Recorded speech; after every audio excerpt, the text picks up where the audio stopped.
এই মুহূর্তে আপনার ছাদ বাগানের আঙুর গাছের মুকুল এসে গেছে এবং সবচেয়ে বড় যে ব্যাপার হলো আঙুর গাছের মুকুল থেকে গুটি ধরে গেছে।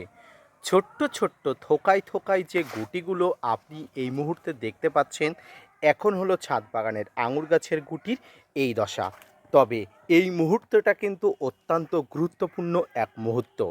থোকায় থোকায় আঙুর এক নিমেষেই কিন্তু শেষ হয়ে যেতে পারে আপনার গাফিলতি বা কেয়ারলেস মানসিকতার জন্য। Hello friends, welcome to my channel. দেশ এবং দেশের বাইরে থেকে যারা আজকে আমার ভিডিওটি কন্টিনিউ করেছেন, প্রত্যেককেই gardener tips with Kamal YouTube চ্যানেলে স্বাগতম। প্রায় 99% আঙুর গাছের মুকুল থেকে গুটি ধরে গেছে, আর আসল পরিচর্যাটা কিন্তু এবারেই দিতে হবে। মনে রাখবেন, এই মুহূর্তে আপনার ছাদ বাগানের আঙুর গাছের যে পরিচর্যাগুলো করতে হবে, সেই পরিচর্যাগুলোই হবে ছাদ বাগানে আঙুর গাছের জন্য সেরা পরিচর্যা। তো আসুন, কি পরিচর্যা, ভিডিওটি না স্কিপ করে কন্টিনিউ করুন।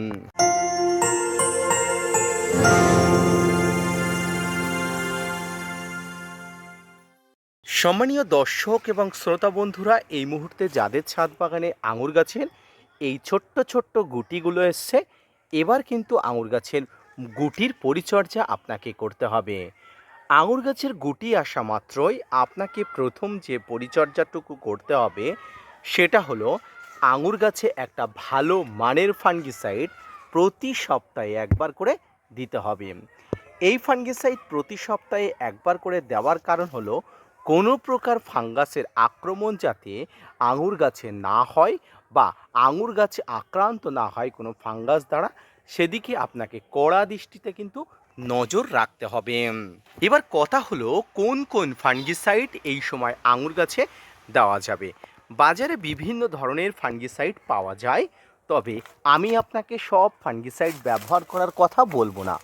আমি বিশেষ কয়েকটি ফাঙ্গিসাইডের কথা বলবো, যেগুলো ব্যবহার করলে আপনার ছাদ বাগানের আঙুর গাছের গুটি ঝরে যাওয়া অনেক অংশে কমে যাবে। এই ফাঙ্গিসাইডের মধ্যে আমি মোটামুটি 2 থেকে 3টি ফাঙ্গিসাইড ব্যবহার করছি বা আপনাকে করতে বলবো। একটি হলো অ্যামিস্টার টপ, যেটি আপনারা অবশ্যই স্ক্রিনে দেখতে পাচ্ছেন। অপরটি হলো ব্লু কপার, আর অন্যটি হলো ব্লাইটক্স।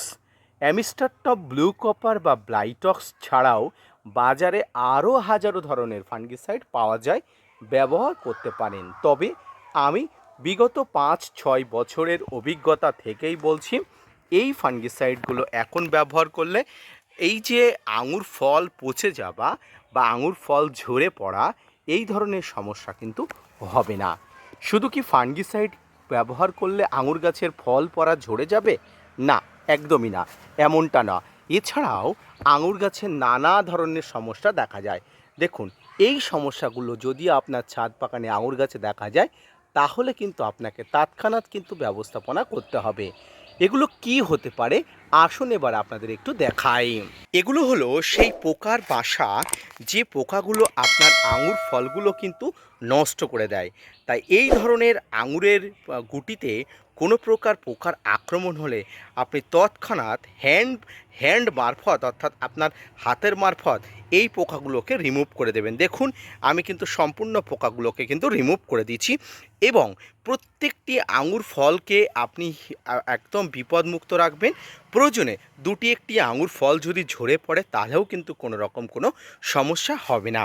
কিন্তু সামগ্রিকভাবে আপনার এই পোকা সরাতে গেলে দরকার ভালো মানের কীটনাশক। কীটনাশকের মধ্যে আমি আপনাকে ব্যবহার করতে বলবো সাইপারমেথ্রিন গ্রুপের কীটনাশক, ইমিডাক্লোপিড গ্রুপের কীটনাশক, ডাইমাটের 30% কম্পোজিশনের কীটনাশক। এই 3টি গ্রুপের বা 3টি কম্পোজিশনের কীটনাশক ওভারঅল যদি আপনি আঙুর গাছের জন্য ব্যবহার করেন, আপনাকে আর কিছু করার দরকার নেই। তবে কোন কম্পোজিশনের কীটনাশকগুলো কখন ব্যবহার করবেন?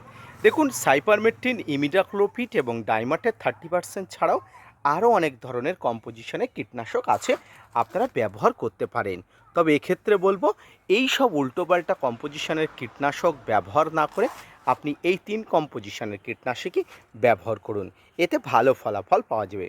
যদি আপনি সাইপারমেথ্রিন গ্রুপের কীটনাশক ব্যবহার করেন, তাহলে আপনি যেটা করবেন সেটা হলো সপ্তাহে একবার করে 1 থেকে 2 গ্রাম নিয়ে আপনি ছাদ বাগানে আঙুর গাছে অবশ্যই দিয়ে দেবেন।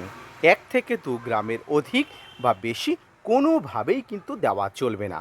যদি ইমিডাক্লোপিড গ্রুপ ব্যবহার করেন তাহলে সর্বোচ্চ 1.5 ml, এই 1.5 ml নিয়ে ব্যবহার করবেন।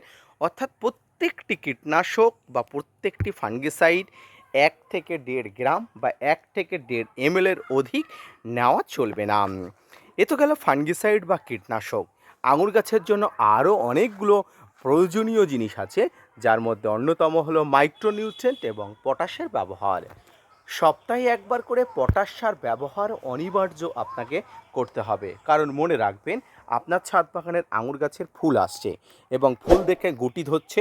গুটিগুলো কিন্তু অনেক সময় নিউট্রিশনের অভাবে ঝরে পড়ে। আমার ছাদ বাগানে লক্ষ লক্ষ আঙুরের গুটি ধরেছে। পাতার মধ্যে অনেক আমি দেখাতে পাচ্ছি না, যতগুলো সম্ভব আমি আপনাদের দেখাচ্ছি। ফুল থেকে যতদিন না পর্যন্ত কুড়ি এসে যাচ্ছে ততদিন পর্যন্ত ভালোভাবে দেখাতে পাচ্ছি না।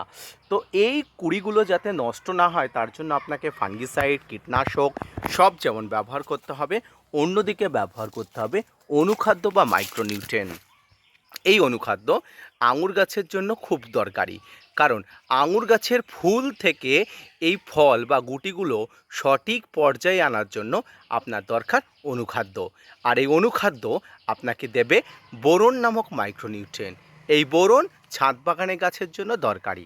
আপনারা বিভিন্ন জাতের অনুখাদ্য ব্যবহার করতে পারেন, তবে আমি ওয়াটার সলিউবল 20% বোরনের কথা বলবো। এটি খুব গুরুত্বপূর্ণ ছাদ বাগানের জন্য। প্রিয় দর্শক, এছাড়া আপনি ব্যবহার করবেন পটাশ, গাছের গোড়াতে লাল পটাশ, এবং গাছের স্প্রে ফর্মে আপনারা 0050 বা সালফেট অফ পটাশ ব্যবহার করবেন। এতেই আঙুর গাছের বিভিন্ন ধরনের নিউট্রিশনের অভাব কিন্তু এক ধাপেই কিন্তু কমে যাবে এবং নিউট্রিশনের অভাব কিন্তু অনেক অংশে ঘুচে যাবে। তাতেই ছাদ বাগানের আঙুর গাছ সুস্থ, সবল এবং স্বাভাবিক হয়ে উঠবে। সর্বশেষ পরিচর্যার কথা যেটা বলবো সেটা হলো গাছের খাবার। এই সময় আঙুর গাছের গোড়াতে কোনো প্রকার ভারী খাবার দেওয়া চলবে না। শুধুমাত্র যেটা দেবেন সেটা হলো তরল খাবার। তরল খাবারের মধ্যে আপনারা ভাতের চাল ধোয়া জল দিতে পারেন, মাছ মাংস ধোয়া রক্ত জল দিতে পারেন। এছাড়া সরিষার খোল ভিজানো জল আপনারা খুব সামান্য পরিমাণ ব্যবহার করতে পারেন, তবে না দেওয়াই কিন্তু এই মুহূর্তে এই মুহূর্তে কিন্তু অনেক ভালো। প্রিয় দর্শক, সম্মানীয় শ্রোতা বন্ধুরা, এইভাবে আঙুর গাছের গোড়াতে আপনাকে অবশ্যই ব্যবহার করতে হবে প্রচুর পরিমাণ খাবার, স্প্রে ফর্মে খাবার, এবং গাছকে রক্ষা করার জন্য বিভিন্ন ধরনের কীটনাশক বা নিউট্রিশন। এছাড়াও আপনাকে সর্বোপরি আঙুর গাছে রৌদ্র বা পর্যাপ্ত রৌদ্র লাগাতে হবে। অতিরিক্ত রৌদ্র লাগলেও আঙুর গাছে জল স্প্রে করার মাধ্যমে আঙুর গাছকে একটু ঠান্ডা আবহাওয়া ব্যবস্থা করতে হবে কৃত্রিমভাবে। তাই যারা আঙুর গাছে প্রচুর পরিমাণ ফুল এনেছেন, ফল ধরিয়েছেন, তাদেরকে বলবো আঙুর গাছের এই ধরনের পরিচর্যা কিন্তু আপনাকে করতে হবে। বাংলাদেশি বন্ধুরা অবশ্যই আপনারা সবিক্রান 425 ইসি বা নাইট্রো কম্পোজিশনের কীটনাশকগুলো ব্যবহার করতে পারেন। আঙুর গাছে এই সময় কিন্তু মারাত্মক পোকার আক্রমণ ঘটবে, মারাত্মক পতঙ্গর আক্রমণ ঘটবে। সেগুলোকে আপনি পার করতে পারলেই কিন্তু বাজিমাত দিতে পারবেন। তাই কোনো প্রকার সমস্যা অর্থাৎ সিঙ্গেল ডোজ অফ মিস্টেক কিন্তু আপনার দ্বারা হওয়া চলবে না বা আপনি হতেও দেবেন না। ছাদ বাগানে আঙুর গাছের এই ধরনের পরিচর্যা প্রতিনিয়ত পেতে আমার অবশ্যই এই চ্যানেলটাকে লাইক করবেন, শেয়ার করবেন এবং ভিডিওটি অবশ্যই ব্যাপক শেয়ার করবেন, যাতে প্রত্যেকটি আঙুর ছাদ বাগানই অবশ্যই তাদের এই ভিডিওটি দেখে আঙুর গাছ সম্পর্কে একটা ধারণা আনতে পারে। আগামী দিনে আমি বলবো আঙুর ফল থ্রিনিং প্রসেস, অর্থাৎ আঙুর ফলকে কিভাবে হালকা করে দিতে হয়, থোকা হালকা করে দিলে ফল মোটা হওয়ার যে প্রসেস, সেটা নিয়ে আমি আগামী দিনে বলবো। আজকের ভিডিওটি এই পর্যন্ত। সকলে সুস্থ থাকুন, ভালো থাকুন এবং ছাদ বাগানের সঙ্গে থাকুন। প্রতিনিয়ত আমার ভিডিও পেয়ে কেমন লাগছে সেই আপডেট আমাকে দেবেন, সেই কমেন্টস আমাকে করবেন, তাহলে আমি আরও বেশি উপকৃত হব। ধন্যবাদ।